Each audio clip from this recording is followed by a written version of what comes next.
నేను కూడా అలాంటి ఇన్ఫ్లుయెన్స్లో ఉండి తర్వాత రియలైజ్ తప్పు కదా, నాకేం హక్కు ఉంది, ఒక ఆడబిడ్డ ఇలా ఉండాలి అని చెప్పే హక్కు నాకేముందని చెప్పి నేను మార్చుకొని నేను అటువైపు వెళ్తే నాకు ఇంకొక రకమైన ప్రపంచం కనపడింది. అరే వాళ్ళు ఏం తప్పు చేశారయ్యా, వాళ్ళు ఏం తప్పులు చేశారని చెప్పి వాళ్ళని అడ్డగోలుగా మీద పడిపోతున్నాం. ఇలాంటి డ్రెస్ వేసుకోవాలి, వేసుకోకపోతే చాలా వాళ్ళని ఒక తప్పుడు క్యారెక్టర్గా ఎలా ట్రీట్ చేస్తారు. సరే ఒక విషయం చెప్తున్నాను, ప్రపంచవ్యాప్తంగా ఉన్న విషయం ఏంటంటే ఆడపిల్లల మీద జరిగేటువంటి అట్రాసిటీస్ వాళ్ళు వేసుకున్న వస్త్రధారణ మీద కాదు, మగవాడి యొక్క క్రూరత్వం, మగవాడి యొక్క బలం, పశుబలం, వీటి మీద దీనికి తగ్గట్టుగా వాడి పశుబలానికి వాడి క్రూరత్వానికి తగ్గట్టుగా ఆడపిల్లలు బలైపోతారు తప్ప ఏ ఆడపిల్ల కూడా వస్త్రధారణ మీద అవ్వలేదు. ఇది మిత్. మీరు కావాలంటే ఏ ఛానల్లను చూడండి, ఏ యూట్యూబ్లను కొట్టండి, లేకపోతే ఏ గూగుల్లోనే వెతకండి, చరిత్ర చూసుకోండి.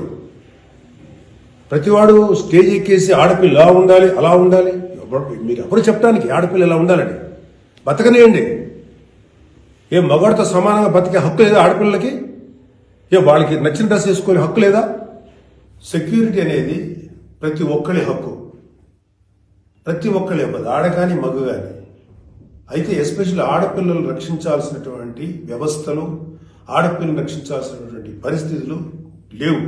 అంటే మోస్ట్ ఇన్సెక్యూర్ ప్రపంచంలోనే ఇంకా మనం ఉన్నాం.